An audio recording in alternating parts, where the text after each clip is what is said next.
DeSanto Propane. DeSanto Propane is 4 generations strong as a trustworthy family-owned business with unmatched customer service. Go online at DeSantoPropane.com for more info or call toll-free at 1-800-752-4574 today. Since 1937, the difference has been DeSanto Propane.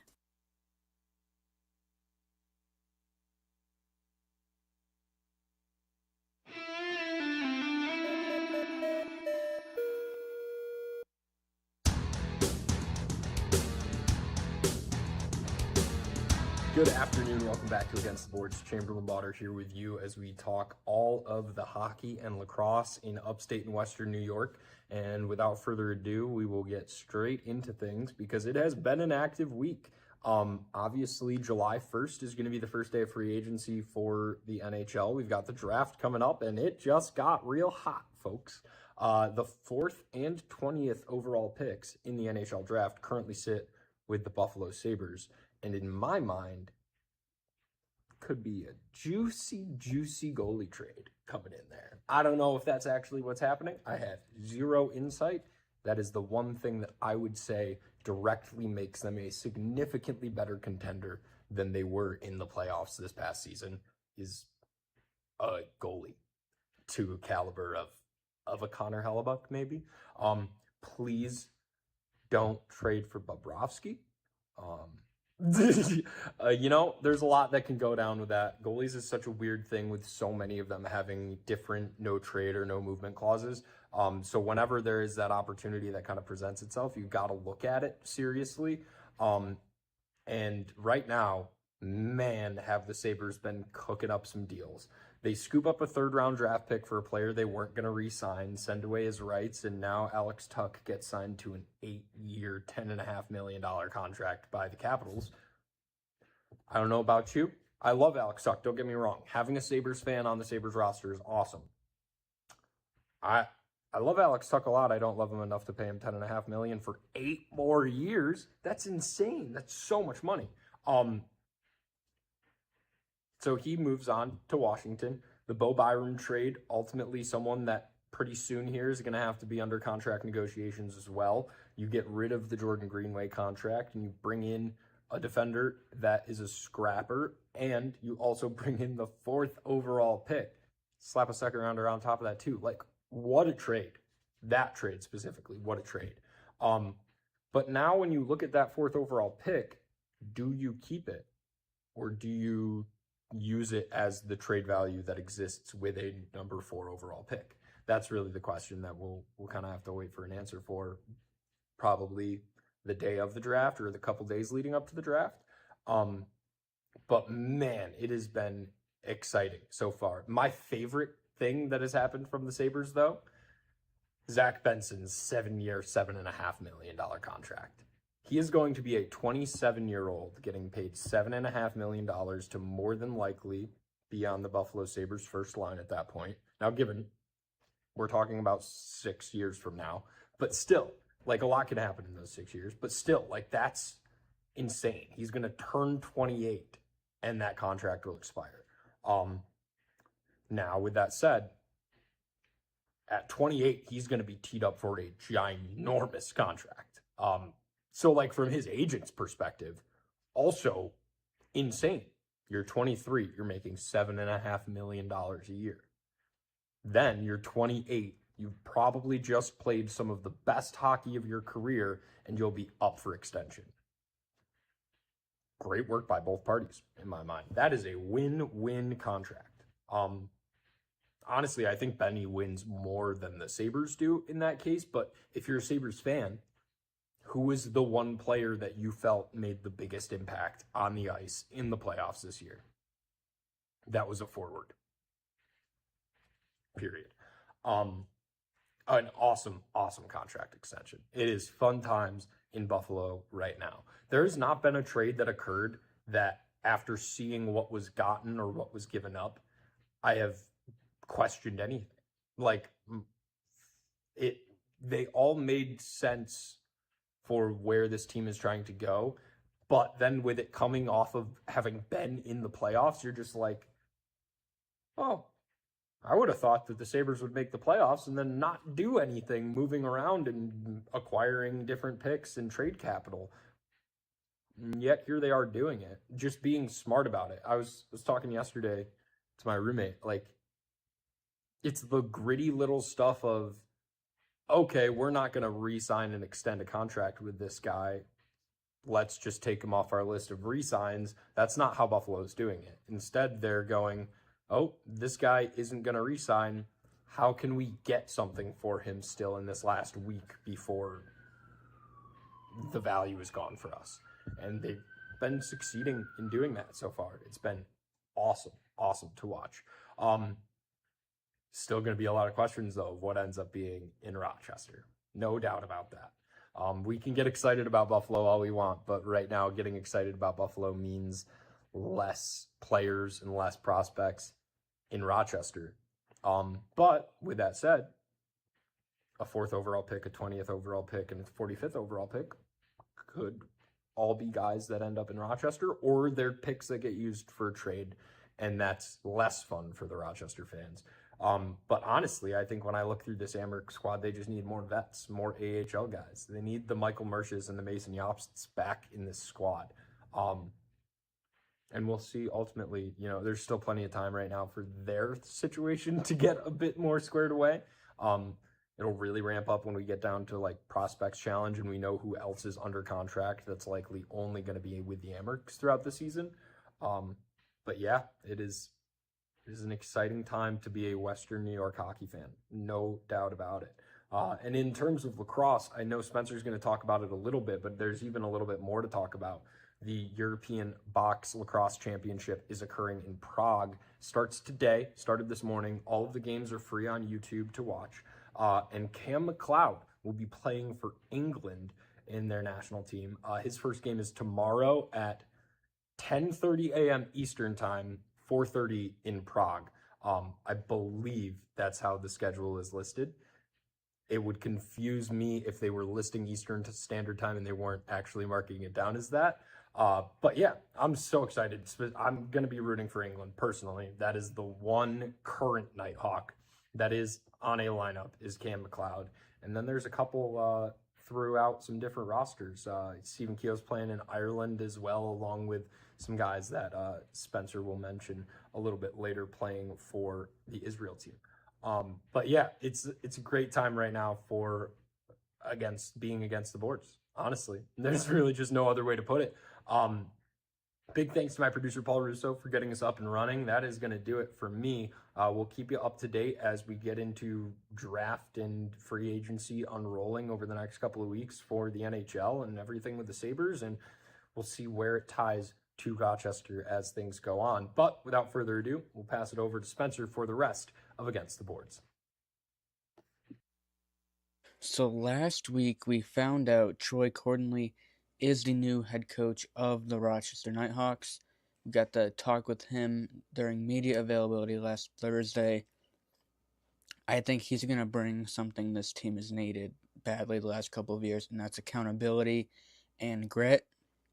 One of his main talking points was needing more buy-in from the players, and that's something he saw from the outside looking in, and now that he's a part of it, that's something I am 99% sure he is going to make a big point on day one of training camp, because you need the players to buy in order to make this team a title contender like it should be. This week, we're really only going to talk about what came from the league, and that is what's going on in Ottawa. So we're going to get right into it. So I'm just going to read the statement from the NLL Twitter account. First of all, the graphic is a very familiar graphic, unfortunately, for all Nighthawk fans, as this statement came out on Wednesday afternoon, and that marked 366 days since we got the same graphic for an announcement last year when the Pagula ownership threw in the keys and said, "I'm out with the Nighthawks." So this time of year last year was very rough for any and all Nighthawk fans around New York, around the country, and around the world. So I'm going to read the statement. It says, the National Lacrosse League is aware that following its termination of GF Lacrosse LLC, which is the ownership group of the Ottawa Black Bears, the club informed select season ticket holders that the Black Bears will no longer be playing at the Canadian Tire Center. That came out yesterday in emails that they sent to fans. The NLL's intention is to keep the franchise in the Ottawa region and continue to grow the Black Bears' loyal and passionate fan base. I think the wording in this is just weird. They talk about how they're no longer playing Canadian Tire Center, but then it also talks about the termination of GF Lacrosse LLC, which is the ownership group. So it's like all over the place. It talks about ownership group, and then it just talks about them not playing at the Canadian Tire Center, which is where they play in Cantana, Ontario, I believe. So I'm guessing it's a ownership debacle like we saw last year and like we saw earlier during the season with Philadelphia. So I really, at this point, don't know what to take from that. And then again, it brings a lot of emotions to what we dealt with last year at this time. Like I said earlier, when this statement came out, it was a year and 1 day ago that we found out that the future of the Nighthawks was in complete jeopardy. Frood and his team did a fantastic job of finding a local owner in the Seneca Nation to come in and keep the team local. But with this Ottawa situation, we really don't know what's happening at this point. Again, in the statement it says the NLL's intention is to keep the franchise in the Ottawa region. So whether that means they move downtown or somewhere else local, I don't know. I've never been to Ottawa, so I don't know like if there's other arenas that are available down in that area or any of that. I know they've had a lot of attendance issues ever since the start of the old Riptide. They came in the same year the Nighthawks came in 2019, and they've moved and they've never made the playoffs. And I think a lot of the issues is because they don't have a winning product on the floor. I think it's going to be interesting to see what the league does, not only with this team, but with the Philadelphia Wings. I heard a couple weeks ago that before any of the Ottawa smoke started to come out, that there is a better chance that Ottawa folds than Philadelphia. And now that's starting to come to fruition. And it's just a messy situation all around. And yesterday there was some news that the NLL was potentially suing the Black Bears ownership group. GF Sports and Entertainment has not paid their league fees in over a year and a half. That is crazy to me. I get a couple months, but a year and a half. If it's been that long, I don't know how the NLL let them play this season.